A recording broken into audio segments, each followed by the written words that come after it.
Yeah. I just tell myself that Steve Jobs quote. You know how he's like, everything changes when you realise that the whole world is made up of people that are no smarter than you and I. Yeah. And I tell myself, and I'm an idiot. So everyone's an idiot. So are you. Let's go. Health and happiness, everyone. Welcome to the Strength and Motion Show, an online experience curated specifically for the members and fans of Strength and Motion Academy. If you haven't heard of our space before, we are a 24/7 gym in Midvale, Western Australia, and our goal is to provide a space where people can build a strong and mobile body using a functional and holistic health approach to training and life. If this is your first time listening to the show, then thank you for tuning in, and I strongly encourage you to get stuck into our first 5 episodes. These first 5 are a complete deep dive into #the functional way, which is our 4-pillar approach to achieving health and fitness mastery. As experienced health and fitness coaches, we have identified movement, nutrition, sleep, and stress as the 4 key areas to always prioritize in order to live healthy and happy. You can do so by simply scrolling to the beginning of this episode list or search the Strength and Motion Show on YouTube and Facebook. Now, we're all given 168 hours during the week, which ideally 60 of those hours are spent in bed sleeping. On top of that, we need to make time for relaxing, recovering, fueling, and obviously working. How to make time to exercise and organize our food, all whilst ensuring that time is spent on the right things at the right time. Today is all about helping you get clear on what comes first. We'll discuss strategies on working out, organizing your personal life, fitting in nutrition, and lastly, some helpful tips and hacks to get the most out of your day. Speaking of your day, Nav, how is yours? Great. Having a great day. Welcome to the show, Nav. Thank you. First time. First time, is Yeah. it? Your first Yeah. time on the show. What's it like is. being here? There's a lot of lights. There's a camera. My laptop's not charging, but it's plugged in. Oh, no. Doing well. I had a good day of training, good day of business. You worked from home this morning? I didn't see you at the gym. Yeah, I worked from home and contacted about 12 possible new coaches, which was nice. So I had some good conversations on the phone. Did you wear pants? Yes. Yeah. I like to work my business clothes or like wear clothes at home that make me feel like I'm working. I don't want to be in a robe. It's a different vibe. If I'm in a robe, I'm not working as well as I would like to. But yeah, it was nice. It was good to book in these interviews for them next week. These are managers. Potential coaches, correct. Coaches, Yeah. Because we've got to get them in a couple of weeks' time, yeah. Ideally, we'll have 2 people hired as of next week, and they'll start the week after. Really? That's the goal. Hopefully, 2 we can more get some suckers. people in. 2 more family members. 2 more family members. But that was good. I look forward to meeting them. I've already met a couple, but I'm keen to meet the rest. How about yourself? Things are good. Things are actually very good. I signed up to Kick-Ass MMA on Thursday. Went to my first 6 a.m. boxing class. And so it's just nice to have finally created a new routine for myself. And I've been talking about that for a while, but change for the sake of change has been really, really nice. And I'm in a good rhythm where as the training volume is picking up, that's brought a lot of motivation back as well. Like, not that I was craving the motivation, but when it's gone, it's nice when it comes back. You know what I mean? So I'm still rolling on that 1% better mentality each day, just very micro improvements. And it's been really nice doing things just slightly differently, going about my day, going about my training, and it's exciting to be a beginner again, to go back into a new space, be a beginner, but exercise that open-mindedness. It's nice to go into a new space, and that's bringing a lot of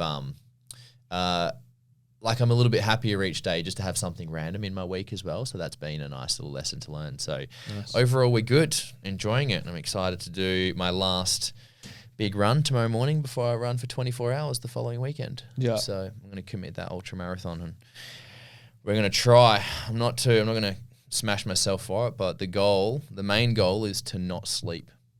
Just keep moving. Like, I'll sit down and have a relax every now and then, but we'll just try and stay awake for 24 hours, just pull the all-nighter, and I think every time I feel tired, I'll just run. Nice. Yeah. Yeah, that's exciting. So, do you have to be running the whole time, or could you walk as well? No, you can walk, you can jog, you can sleep. You can sleep through the night if you want to. You can have a break whenever you want. There's really there's obviously rules, but like there's no, as far as your strategy goes, you can do things how you want. But because I haven't been training a lot as far as like prepping my body for this amount of running, I'm not setting a performance-based goal around. I'll do 100 Ks minimum because guaranteed that's doable. But I'm not going to try and chase a certain target. I'm also just trying to find my edge physically on what that is, and then just keep chipping away. Just keep soldiering on, one foot in front of the other. If I need to sit down, I'll probably try and sit down for maybe like 10 minutes each hour. But for majority of it, just keep putting myself through hell, really. I don't think there's a good way to Sounds be like, nice. yay, I'm doing an ultra marathon. It's more like, fuck, here we go again. We're doing it. We're doing the thing. So, Yeah. but the things, it's fulfilling. It's not fun. It's fulfilling. Yeah. So we're talking about, that was a big bang. I'm not going to do that again. I still haven't figured out what's going on with our PowerPoint. So my laptop still has plenty of charge anyway. So I don't know. I don't understand what's going on. I'm plugged in. I'm legitimately plugged in. The switch, look at the switch. We can even hear the switch in the background. Strange. Anyway, we will survive. So we're talking about exercising in this first little segment. Exercise and movement are staples of the human lifestyle and the basis of all health and longevity. We use these terms separate to be clear that movement does not have to be intense, but it must be consistent and regular. Exercise must also be consistent. However, exercise also comes with bouts of intensity that then require more breaks from it, i.e. not every single day. Simply put, we don't need people to exercise every single day, but we do want you to move every single day. So starting with movement, Nav, if a person would be spending 5 minutes, and let's just say 5 minutes only, strict, hard 5 minutes a day, and they have to dedicate that 5 minutes a day to some sort of movement practice, what would you give them as the most effective thing to be spending that 5 minutes? I think starting off with something that's light loaded movement, which is basically anything body weight. So something like Art of Motion or Pilates or yoga or even foam rolling. And the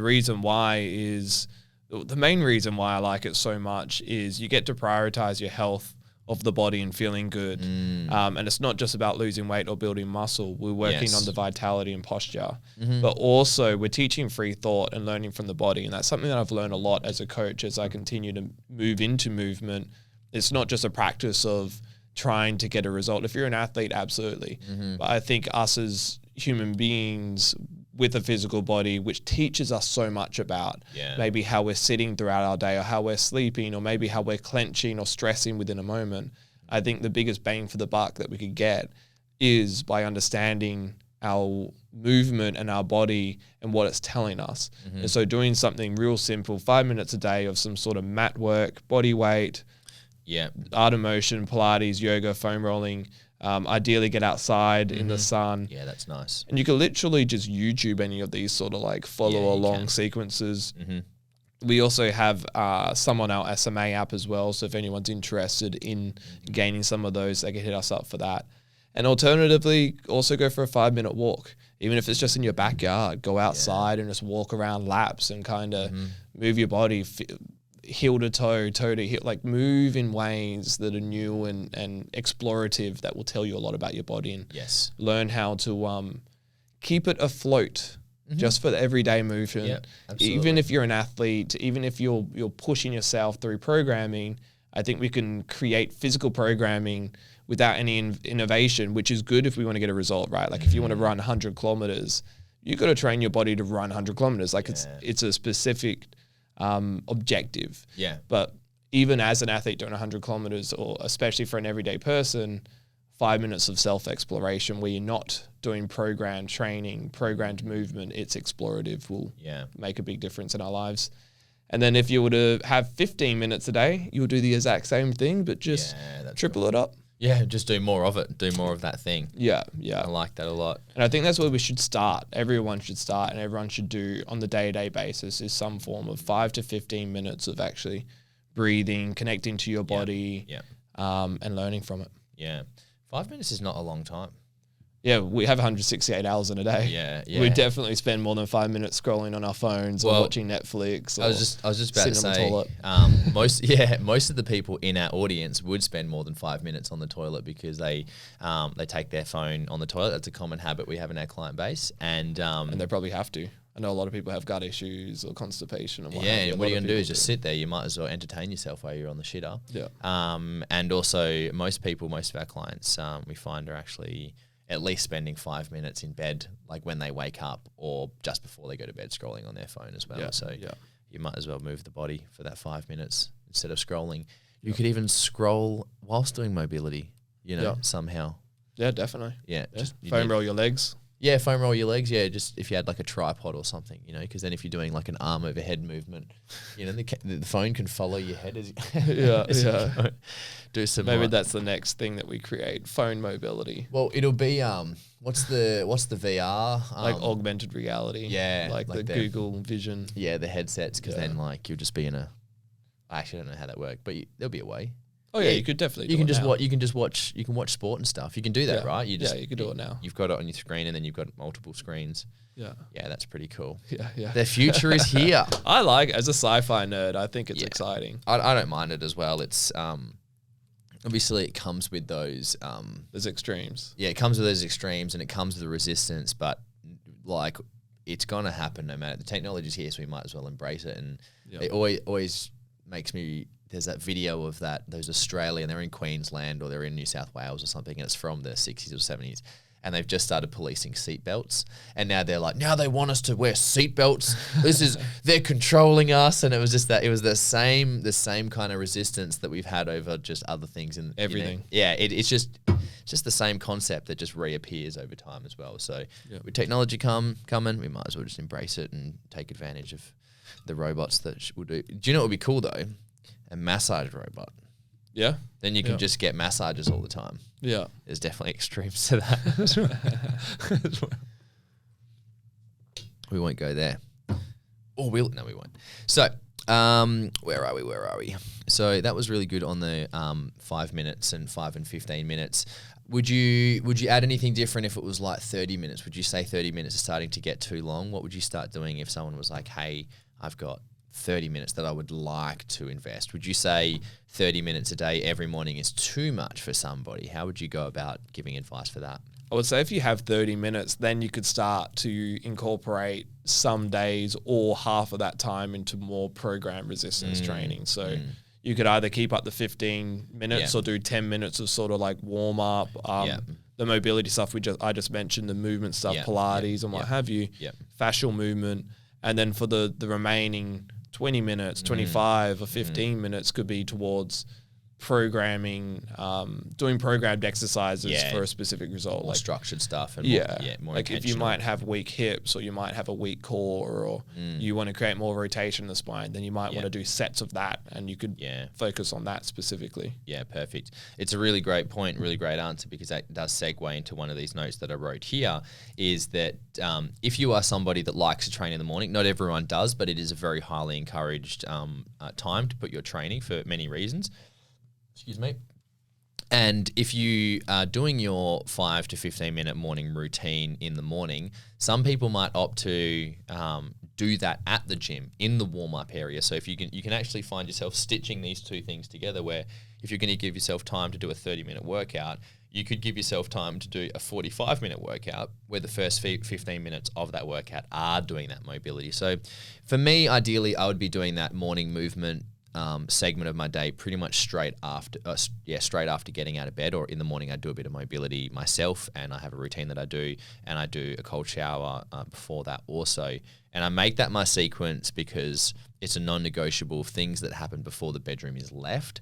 I have a few things that I won't open that door until I've done these few things. So that helps me adhere to the habit. But as far as getting actual good results with mobility, when you are doing that stuff in the gym, you actually have access to other equipment, and you're just more inspired by other people around as well, and you can learn off them. So finding ways to stitch that time into a morning workout if you choose to train in the morning. And also just remember that, again, our movement is designed to nourish and help the body. We're improving our vitality and our posture, rather than movement isn't designed to be strenuous. Movement's designed to be easy and create freedom. The exercise itself is more designed to be strenuous, which is what we're going to talk about now. So movement, again, is effectively non-intense exercise, and it's designed to open up the body. Whereas exercise pretty much encompasses all things related to people exercising just for their mental health, exercising to prepare for like a running race, like an ultramarathon that I'm doing, or whatever sport they play, or wanting to get stronger to hit certain goals. That all comes under the area of exercise, in which you are having to push your edge when you with exercise, because you're trying to grow, you're trying to expand. So just in general, not including, when we're going to talk general terms that cover all goals, if someone were to be exercise or going to the gym to train or doing workouts that include running, how many days a week should somebody be training just minimum? I didn't even mention this to you, but I do have this link. It's something I wanted to create a social media post on a while ago, but it's the physical guidelines that is recommended to adults aged 18 to 64, which is pretty cool. This is actually from WHO, the World Health Organization. Cool. But it's very consistent with what we mentioned. So this says here you should do at least 150 to 30 minutes of moderate intense aerobic physical activity. So that's 2 to 4 hours, or at least an hour to 2 hours of vigorous, intense aerobic physical activity. So these are like the largest, the big guidelines that we should be hitting. So you should be hitting about, let's say, an hour of slow, steady state cardio minimum, and an hour of more intense, vigorous intensity. And the way to kind of gauge that for yourself is if you were to do something that might be like 50% strenuous on your heart, right? You do that for a longer period, but then you might have shorter bursts of like 20 minutes of doing it at 80%, 70%. And then you also should be doing a minimum of 2 days a week of resistance training, of weightlifting. So what we normally recommend to people is 3 minimum a week, right? That should be a very good guideline for most people. If you're very sedentary, that's when we'll probably aim to push that. Like if you're in a desk job and you're not doing much movement or daily steps, then you might need to do 3 days minimum of more intense training, and then a 4th day or a 5th day of like long walks or going for a hike, because you're quite sedentary. You could get away with 2 a week. 1 is better than none. However, like just mentioned, 4 to 6 days are where the real results come from, and mixing it up between 2 to 3 days of strength resistance training for your bones and for your posture and your movement, and then 1 or 2 days of like getting the heart rate going. Play around with your heart rate. Play around with like the heart needs to be pumping. We need to pump the heart. The heart keeps us alive. It pumps blood and oxygen. And so we've got to think about cardio, not just training, not just from a standpoint of looking good. We've also got to look at it like these are processes that we need to have to live. And so look at strength training for bone density, muscle, for posture, for movement, and then look at cardio as like pumping the blood, feeling good, sleeping well, being able to breathe. That's probably what I'd recommend. Yeah, that's really good. So we did just mention doing like movement and mobility stuff as well.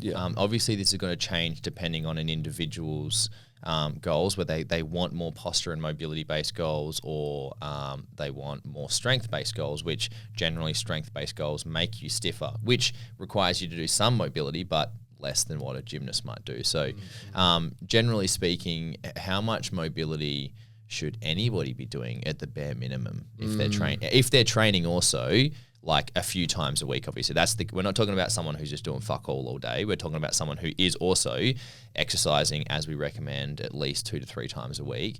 How much mobility should they be getting in? I would even say, like, if you're just an everyday person that's training to supplement their life, you're not an athlete, then probably 1 equal mobility to 1 equal training session is probably a good, really safe bet. So ideally, if you're training 4 to 6 days a week, then you want to be doing that mobility on 4 to 6 days a week, ideally. If you're someone, you could get away with, like mentioned, you get away with 3 training sessions a week, 2 training sessions a week. If you're doing that, then 15 minutes a week, 2 to 3 times a week is also okay. But ideally, if you're training 4 to 6 times a week, just supplement that with 15 minutes of mobility as well. Yes. And so sorry to cut you off. He's not saying do and 4 to 6 mobility sessions a week on top of that. It's actually synchronized and actually puts a section of that, a small portion of, for example, 15 minutes of mobility with that workout. The mobility is getting done. So you could do 15 minutes of mobility in the morning, then do an afternoon session, and you could have them separate. But you definitely get the better results if you sequence them together. Yes, absolutely. I like that. And also, when we're talking about mobility, what actually what actually counts as mobility? Because obviously doing some mat work and some stretching, we did discuss that. But also if we're doing regular mobility, it does open the doors up to bring in new exercises. So what are some things that fit into the umbrella of mobility? Yeah, so I think the way you explained it was the difference between movement and training in a way. I would say like mobility is focusing on creating specific movement to gain a result, normally around healing or recovery or creating better function, just in your overall body so that it can rest better or it can heal better and what have you. So if we always keep that in mind, then any exercise that we do, whether it's weighted, whether it's a static stretch, whether it's dynamic, whatever movement we do can be classified as mobility. Yes. If the intention is to create relaxation and recovery and repair over creating like progressive results in a number that might create more dysfunction or like getting stronger or lifting more weight. Exactly, yeah. Because if you consistently are just benching all the time because you're trying to be the best bench presser in the world, which is fair, but if you do not supplement that with maybe some pulling or some external rotation or what have you, then not always, but you are more likely to probably create some sort of imbalance moving into rounded shoulders, and that tends to have repercussions. So whatever it could, like I mentioned, it could be body weight, mat work, yoga, Pilates, stretching, foam rolling. It could be weighted movements. It could be done dynamically or statically, and just integrating movement to create recovery. Yeah, definitely. Yeah, I love doing that, and even just listening to it, I'm like, it makes me want to do some mobility now. I'm seeing my FP coach next week. Oh, are you going back to it? Yeah. That's super exciting. I'm going to go see him more. Well, I'm going to see him regularly and get back into focusing on FP because it's just so good. It's so good. Sick. So that with anatomy trains, it'll make a difference, like going to so. it with the foundational knowledge. Yeah. So again, for reference, for those who don't know, Nav's going back to his FP coach. FP stands for Functional Patterns. Yeah. Functional Patterns is a training system that revolves weights, but the weights are not used in the traditional sense of how we lift with the general deadlifts and squats. Functional Patterns is more designed around how we traditionally are built by God or biology, I guess. So the movements are all built around moving barefoot, throwing, effectively the rotation around the body, everything that is more of what is naturally being a bipedal organism. Bipedal means just something with two arms and two legs that we move. So that training system is something that Nav and I are both very interested in. Nav spent more time doing it, but it's complicated.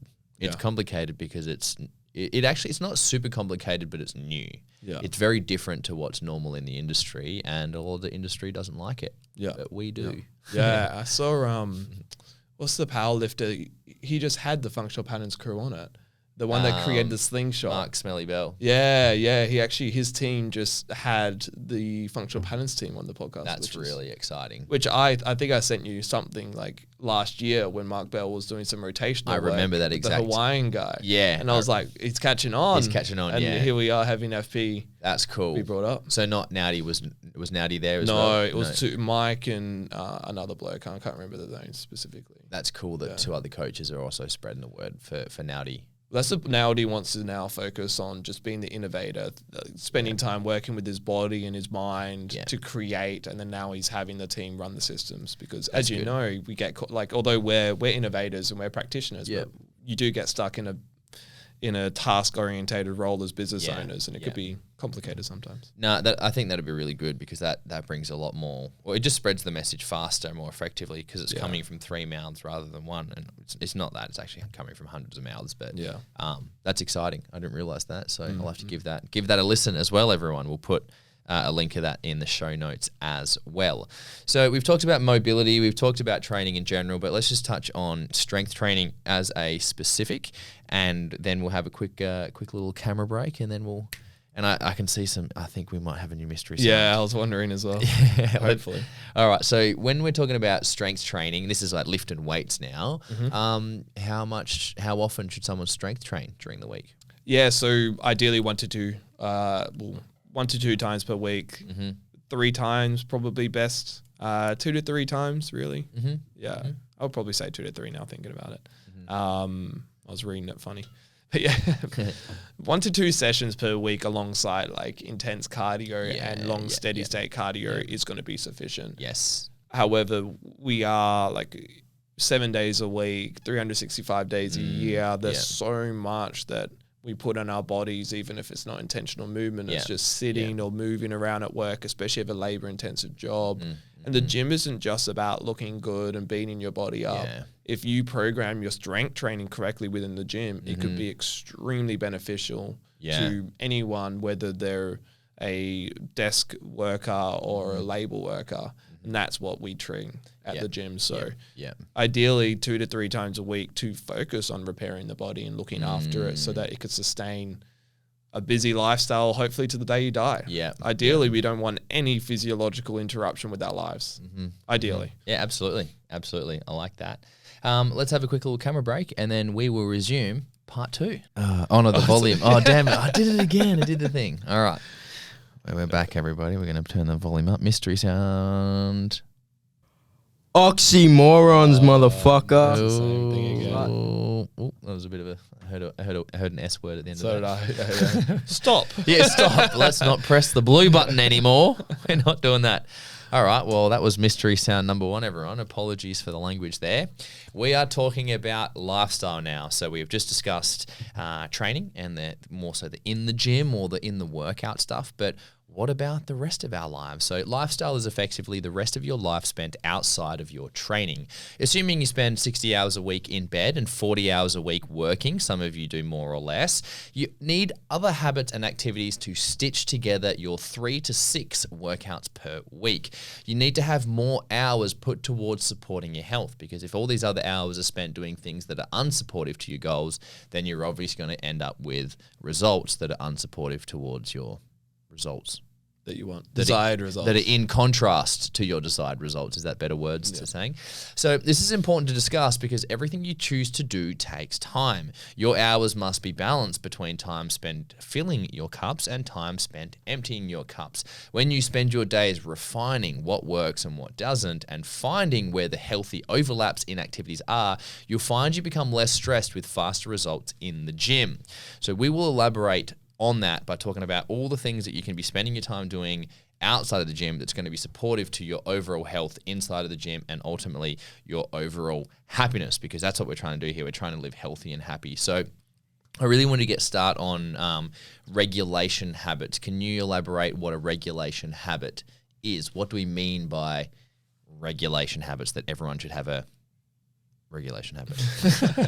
I guess, well, first we've got to regulation habit. Sorry. That what we're trying to regulate is our nervous system. It's our ability to regulate ourselves, to relax and to nervous system. Yeah. I'm updating the show notes. Nervous system regulation. So when we talk about regulation, we're talking about regulating the nervous system, moving it from what it most likely is within most of your day, which is the stress and the fight or flight stress the response. heightened response world. Yeah. And we're trying to regulate that and control that through certain habits to then bring calm and bring recovery. Yes. And those habits are things like cold exposure, breath work, meditation, saunas and spas, self-massage, intentional rest, and Josh just wrote emotional awareness things. Practices. I swap things for practices, yes. But as you could probably see, what we see is all these habits, they tend to bring us awareness to our nervous system, and they either have an impact, like cold exposure is bringing cold into our body or onto our body, which then give us feedback of, oh, well, I'm stressed, I'm breathing really heavy. Yeah. Okay, let's breathe. Yeah. Let's get calm. Let's relax our mind. Same thing with breath work, same response. We're either bringing in more oxygen into the body in concession, so then we're trying to like be cathartic and build a lot of energy, or we're trying to do it nice and calm and relaxed. Yes. Just to regulate that. Same thing as saunas and spas. They're hot. Self-massage could be uncomfortable sometimes. So all these things might bring a level of discomfort, but the idea behind them is to use that discomfort or use that experience to find comfort in a way. Becoming skilled and familiar with comfort, with discomfort, like making it your friend so that you can be with it rather than run away from it, because often trying to escape discomfort just creates more discomfort. It creates a level of suffering that you can't really get away from. Yeah, it's like we're resisting it. Sometimes we need to actually let it be and communicate with it. And that's either through like our mind, through meditation or breath or heat or massage. Like all of these are just ways for us to communicate with our nervous system and our body to then be able to tell it, hey, just chill out. Yes. Relax. Yeah. Ease up, man. Yeah. Take a chill pill. Exactly. Relax, bros. It's all good. So you mentioned meditation before, which is really what our next point is having a form of meditation as a habit, finding ways to keep the mind calm and clear. Why should we keep our mind calm and clear? Why would we possibly want that? That's a good question. I want to be chaos all the time. Yeah, all the time. I love forgetting things. Yeah. Being frustrated and angry at yourself because you're late to things. Distracted. You forgot where your keys were again. That feels great. I love those moments. Yeah, I love losing my keys. That's really or you good. say something repetitively and you really regret it. I love those moments too. Yeah, that's really good. So keeping the mind clear. What are we talking about doing? Like what actual things that we can do to keep our mind calm and clear? Yeah, so meditation is probably the best one in all fairness because we want to be able to communicate with our mind. Yeah. And what meditation is. We could use stuff like journaling, which is another great, and these are great practices, but journaling, you could even use massage, breath work, walking in silence, even guided hypnosis, but all these have other moving pieces, whether it's someone else's voice, and I'm big into guided hypnosis as a hypnotherapist myself. Yes. However, my goal is to get someone to be able to hypnotize themselves, to be able to go into their mind just by being still and being able to reframe or find positivity or find solution or find opportunity and possibility where they might feel lost or find purpose where they might not have purpose. Yeah, absolutely. And nothing beats meditation. Yeah, nothing beats meditation. It's funny that every time I get stressed, I come back to it in some way, I tell myself I don't want to meditate, but then I'm like, I'm going to go for a walk, which is like a form of meditation. Or I'm like, I've realized there's so many different types of meditation that there is one for every occasion. They're all some sort of meditation. Yeah. So, and everything's kind of blurred into one as well. Like journaling is just writing the words down. But when you do get a massage, you do a foam rolling session, you're having information come up. You're having words. Your body's telling you something. So in that moment, you are meditating just as you are journaling, just as you are foam rolling. It's just whether we move into the edge of one more than the other. Yeah, I agree. So now we talk about meditation as a habit. What would that look like if we were to put that into our day, time-wise? Yeah. When would we be doing big meditations, and when would we be doing short meditations? And what is short? What is big? Yeah, great question. I think ideally a short daily meditation that I think we should be meeting is about 15 to 20 minutes. Yeah. And at the middle of the day. Yeah. That has been shown to be the most effective because it breaks up the day and it helps you in the middle of your moments recalibrate and reconnect. It's like, what was the guy? Was it Newton or something, or someone that used to, Tesla or Nikola Tesla, where he used to, I think Einstein did it as well, where they would attach or hold onto a ball in their hand or something. Was it Einstein? And then brainstorming? Yeah, he'll allow himself to fall asleep, and then once the ball hits the floor, it'll wake him up, and then he'll start to write ideas. Yeah, I remember that one. They've been shown, like, there's a lot of meditators in the modern world, which we are, which is more fast-paced than if you were to be a monk of some sort. But they found that midday, around 15 to 20 minutes. And the reason for that time as well, because that's also the prime napping time. Yeah, you don't fall too far deep into it to where it then starts becoming distractive for your day. It becomes integrative for the day. Yes. So that should be like a short daily one that we do. Find some time in the middle of your day, maybe when you're eating, do mindful eating, just sit there in meditation while you're eating in silence. Get off your, I was going to swear. No, I'm going to swear. Get off your fucking phone. Get off the laptop. Stop doing work. Like, just sit there and chew your food and eat and reflect. Most, I don't know if this is a understandable term in other countries, but most smoko rooms are people in their, what would you call a smoko room? Smoko is like morning tea, like a mid-morning break or late morning break that most workplaces get. Yep. And most workplaces are people sitting on their phones as their meal, because it's as is, you go to the lunchroom and then everyone's just sitting there by themselves, and it's very it's a small habit to just be off your phone during that time, but it's very powerful to do that. Yeah, that's why I liked going outside, go to the car. I would eat in my car with my window down and my door open, and then I would have a little lay down in my car seat for 5 to 10 minutes. Yeah, recline the seat back. Yeah, I love doing that. Yeah, it was just a nice little like separation, coming back to myself. I think that's the best way to do it. Integrated meditation is daily, midday around your lunch break, and give yourself that break. You deserve it.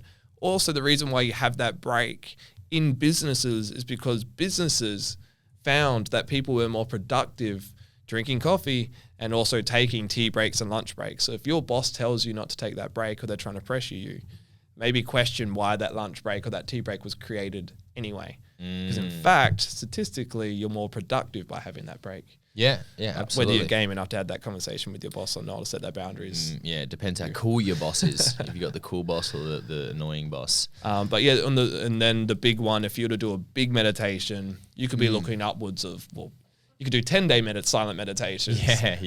But start with maybe moving your way up to doing like an hour-long meditation. Seated or laying down. To get to a point of doing an hour seated cross-legged meditation, that's pretty game, and that's pretty beneficial. And then you could look into like those big retreats that are 10-day silent retreats, or like a meditation retreat. But absolutely. You could do them maybe once a year or every quarter. Like it's not something you have to do all the time. The integrated part is probably the most beneficial. Yeah, definitely. Big fan of the 1 hour seated meditations. I did one the other week. I still wish I did them every single week, but anyway, I didn't, because sometimes can't be fucked. Yeah. I just want to commit some sins instead. I just want to be a menace instead of meditating. But when I did do it, I really, that 1 hour seated meditation really, I carried a sense of clarity and groundedness for a good 2 days. I could clearly sense that peace of mind that I'd acquired just from sitting for an hour. It was really impactful. And then obviously I went back to my old habits and stopped meditating. But that was only 2 weeks ago. So maybe I'll fit it in this weekend, and I've made no intention to do so. But we'll get there. Point is, it works when it works. Yeah. And, you know, I'm doing all right over here, not meditating. Being a menacing. Yeah. Menacitator. I don't know. I tried so hard to figure something out. I was trying to get there too. Moving on, let's talk about some environmental changes. So environment is the things around us, or the people around us. What are we surrounding ourselves in? So this is how we're gearing up our lifestyle again. It's not about how much time you spend. It's not always just about how much time you spend. It's about what you surround yourself with or in. So even really specifically, your general cleanliness around the house. Is the house just organized? Obviously, clean is a nice thing, but is it organized? Is there things everywhere? Do things have a place? Things have a home? These are a reflection of just the internal chaos that you've got as well. And as you try and find a more sense of inner peace internally in the mind, I feel like you should be finding external peace and clarity outside of the mind in your general space, because that keeps you calm and composed, which really helps your day-to-day well-being, which ultimately adds to your fitness goals.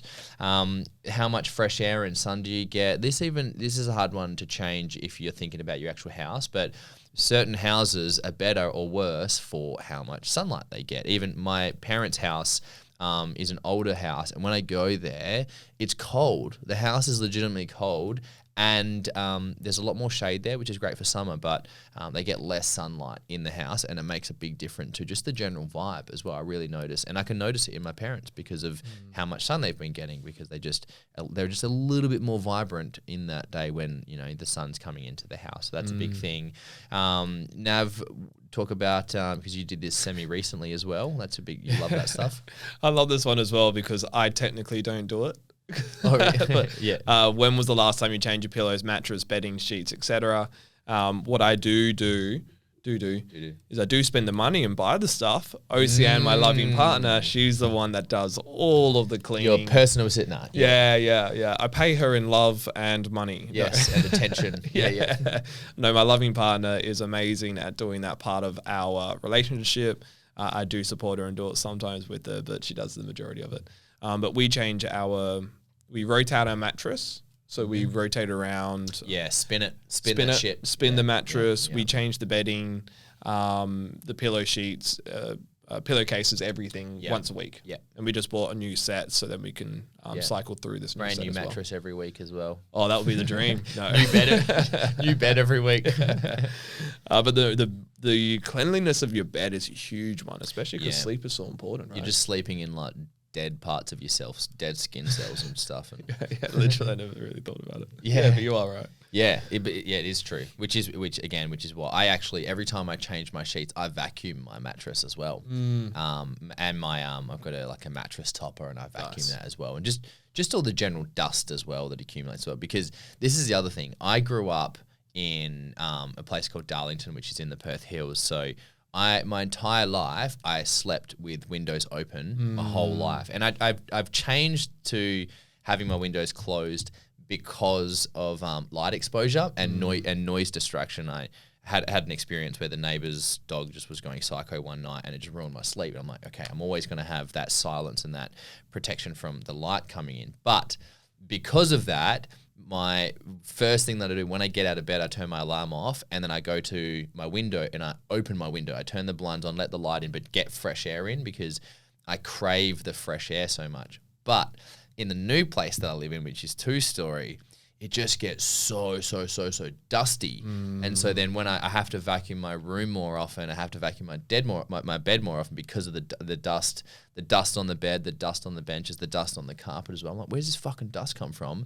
But it's because I leave my windows open all the time. And it realizes that because I want that, it just means I have to put a bit of extra effort into balancing that, just that general hygiene factor as well. Otherwise, I'm going to just be fucking sneezing and shit all the time. But anyway, that's a little story about fresh air and how much I love fresh air. Yeah. Another thing is we were actually laughing with your client the other day about plastic water bottles versus stainless steel water bottles and things. So that's just a little factor. Is it's not. It's kind of a game changer. I think it's game changer for your general lifestyle. But you can survive with a plastic water bottle for sure. But ideally, you're carrying around a stainless steel water vessel, something that can carry a good bunch of milliliters around, so that you're not sucking up little microplastics into your water. So having like just quality things that you eat out of, good stainless steel cutlery, using glass containers for your meal prep if you're eating, and just trying to minimize plastic and just general processed things, manufactured things for everything that you use. And then the people in your life as well. Talk to us about the people in your life, Nav. How should you get rid of them? Yes. That's what I'm trying to figure out. Still trying to figure it out. I think, we know the people around us are really important. And for me, it's the value that they bring in the way that they support me and also the way that they challenge me. Both are extremely important to me. And as long as it's in a way that does serve me and my greater purpose. So we got to figure out the people around you they don't have to be the same. As in, some people could be a little bit more quirky, a little bit more introverted, a little bit more extroverted. But what I think is important is there is a similar value in a way. Like you guys, girls as a group can connect in a conversation about something that's valuable, something that is important to you in your life, because then you could gain support and challenge in that by the people around you, and that makes you a better person. That's why I'm so grateful for SMA and all the people around me, because I do think about that. I don't want to be left behind. I think there's a level of pressure for that as well. It's like I like my friends, I like my community, and I don't want to lose that, and I want to gain more of it. I want to learn how to improve that by having a family or building our team more. But I think that's the power of people. It is, yes. It inspires me. It's like when you have a kid. It's like JR having his kid. And it was like, I knew that this will be motivating. I knew that having a kid would provide me with love and energy more than anything else. But he continues to repeat that I don't understand it yet until I have it. And I'm aware of that. And that's exciting for me. Yeah, the power of family, the power of community, the power of people around you. Yeah, and that's also the power of people. If those friends and families are quote unquote unhealthy or quote unquote hermits, or if they're not getting sun, then they're not going to get sun with you because you're not getting sun if you're hanging around them. So Yeah. you have to really ask yourself, well, who are the people that you're spending time with, and how do they spend their time? Yeah. And how do they spend their energy? Because as you start playing around with, as this podcast is called, the time dilemma, as you start playing around with the time dilemma, it's a dilemma because your energy and your time is being pulled in different directions. And in order for you to achieve what you want, there's going to be times where you've got that resistance where your career is pulling you in a direction that you can't prioritize your health and fitness, or your friends and family are pulling you in a direction that it's harder for you to prioritize your health and your fitness. And ultimately you have to make the choice about what's right or wrong, because there's times where it is right to just actually prioritize your job, your career, your family, and actually just stop training for a month or two so you can deal with XYZ. You just have to understand that whatever you choose to do is going to have consequences, whether the consequences are negative or bad. You have to be aware that these things will affect you. How many of your friends drink or dine out regularly? I love this question, even though I wrote it myself. If you organized a picnic with all of your friends, what would they bring?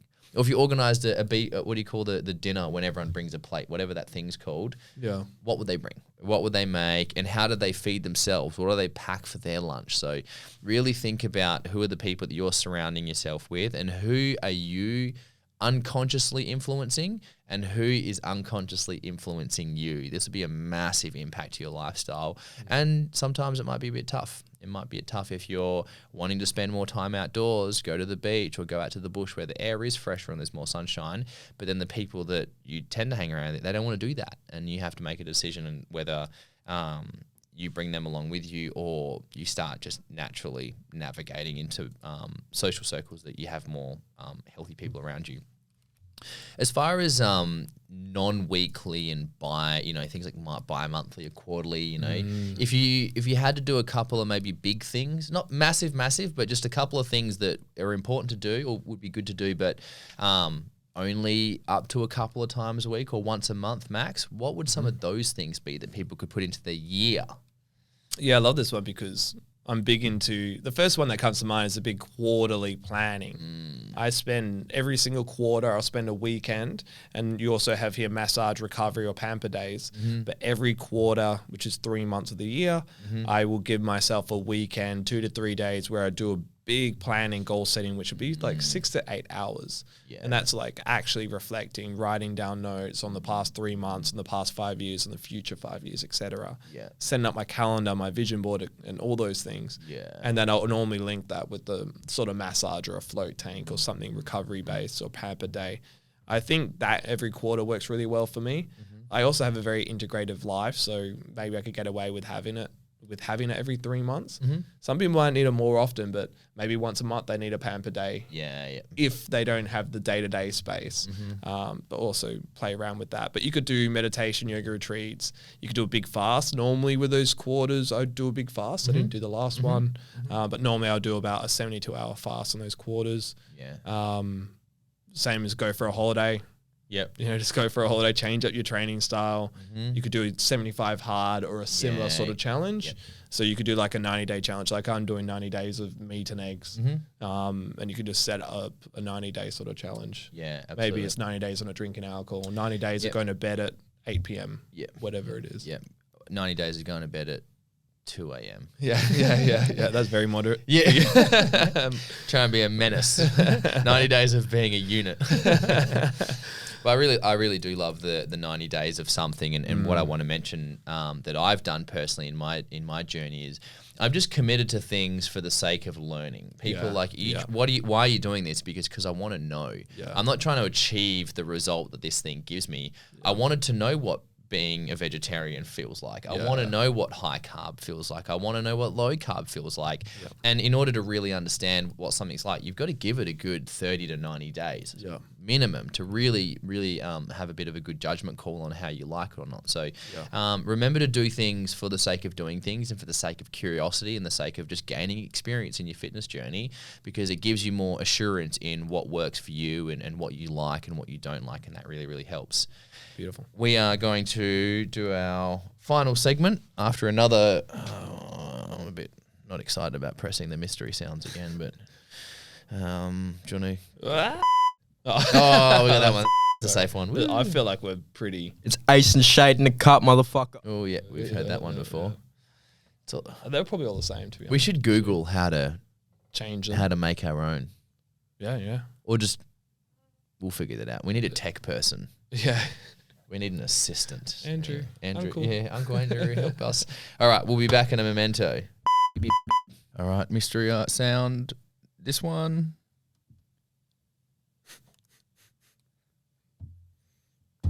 No. This one. Ah. And then those are the two ones we don't. Yeah. Well. Boring mystery sounds. Okay, so as a quick little recap of this episode, we've really covered two primary things. We've really discussed the training portion where we're doing really intense exercise. We've also discussed the sub portion of that, which is movement, making time to move the body regularly. We've discussed that we want to be making sure that we're moving every day, ideally minimum 5 minutes a day, so we're getting regular movement. You can really make that a lot more juicier by getting it up to 15. If you wanted to spend a bit more time doing that, that's when we suggest putting that extra mobility or movement time into your exercise, into your workout part of your days or weeks, so that you can bring the intensity to that. Talking on the topic of exercise, we want you to be exercising at least 3 times a week, whatever your goal is. And depending on what your goals are, if you really want to fast track your goals, start looking towards getting the 4 to 6 days a week in. Obviously that's not beginner volume, but if you are breaking up mobility and functional mobility days and movement-based days with the training days and the exercise days, you really can fit in 4 to 6 sessions a week as a beginner. If it's too hard, just dial a little bit back until it's not too hard. So that's how we suggest breaking up spending your week with your training. And then as far as your lifestyle goes, it's a lot more individualized because of how your life is, but we want you to be doing a thing, one activity at least once a week. You can do it 3 times a week if you'd like to, but an activity that teaches you to regulate your nervous system, whether it's cold exposure, breathwork, meditation, sauna, spa, self-massage, whatever it is. It's a way to keep getting better at regulating yourself. When you get angry, getting yourself calm. If you're too calm and you need to get a little bit angry for your workout, then learning how to up-regulate yourself. But you just need to be practicing that at least once a week. Depending what the activity is, obviously determines how much time you spend doing that. And we also talked about meditation and the environment, the people you spend around your time with, and then the things you spend your time with. And then also we finalized on a couple of different challenges or a few retreats or holidays that you could put into your general year as well, just to have a bit of a fun year with lots of things on it. So from there, we're going to now talk about our mystery items. Okay, am I going first? Yeah, Nav can go first. What did Nav bring? Could you guess it? Yeah, I don't think you'll be able to guess it, to be honest. What do you think the genre is? I reckon it's something to do with your carnivore 90 days. Yeah, it's pretty. Yeah. So that. My first guess, it's going to be your fry pan. I couldn't pack that, but it's a spatula. Oh, it's a spatula. It's so a close. Flipper. It's a flipper. It's a flipper. I did want to bring the frying pan. Yeah, but it's too big, so I just couldn't be bothered. So I was just I'll take my flipper, my spatula, but stainless steel flipper. Mm-hmm. And I bought a cast iron frying pan from Solid Techniques, which are like an Australian brand, which have a really good rep. So stoked to have that. But what's so funny is we went to Kitchen Warehouse and I spent, Oceane laughed at me. She was like, I thought you would be the responsible one. Cause I don't like spending money too much. I just don't really have a need for spending it. Not at this moment anyway. Yeah. But I spent over with the frying pan and Kitchen Warehouse like $700 just on kitchen appliances, and we bought some new plates and bowls and by Salisbury and Co. It's really nice green with like a golden outline. It's like a yellowy golden. Super fancy. Yeah. But I bought my flipper in representation of the $700 I spent on kitchen appliances and a frying pan.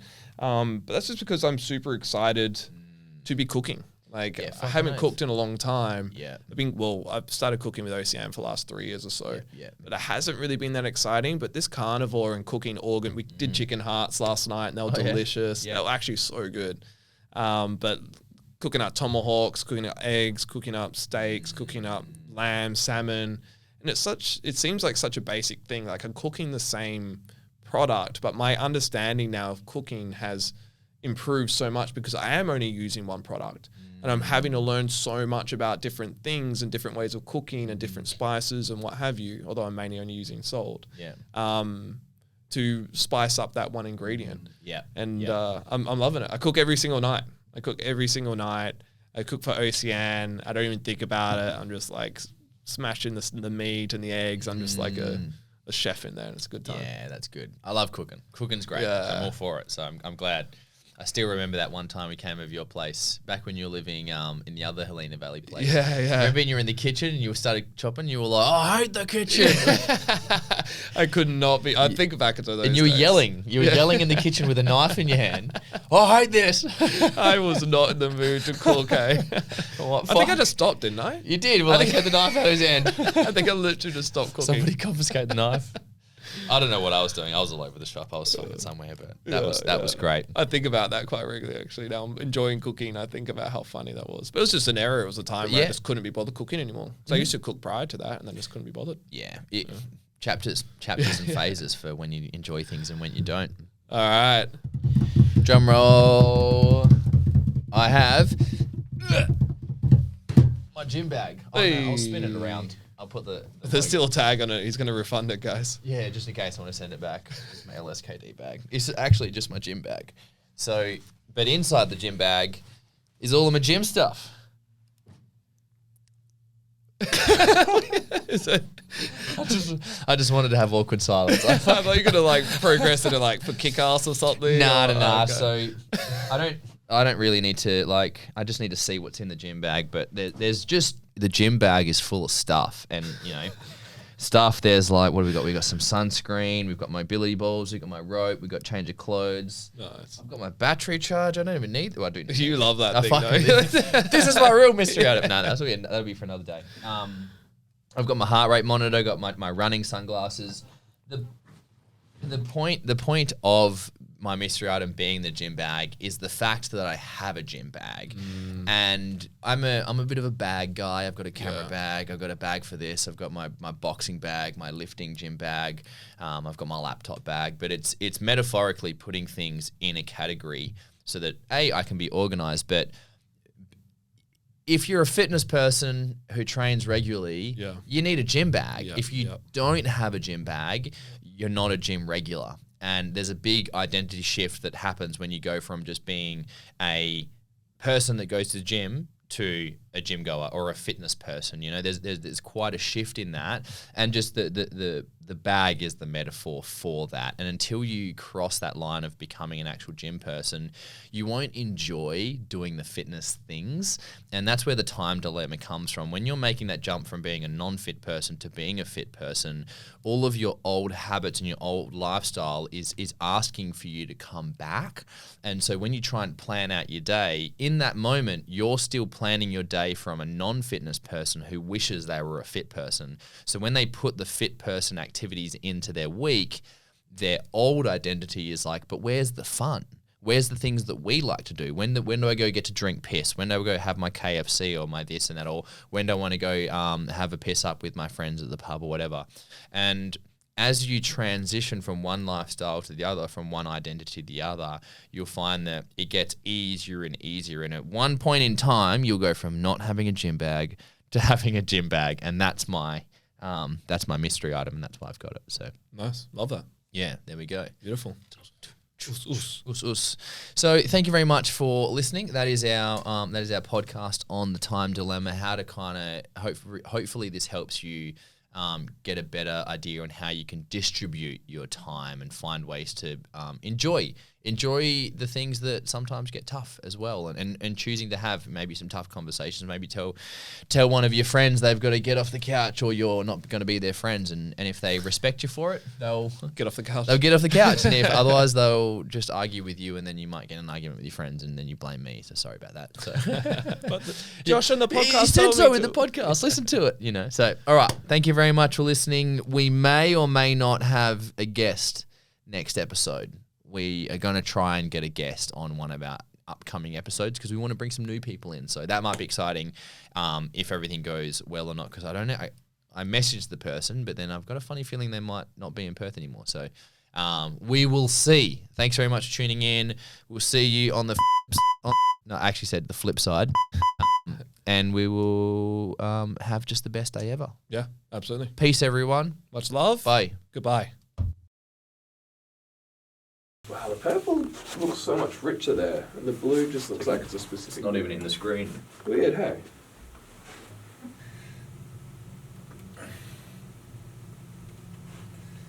You with this, bro? I can't. That's fucking jacked.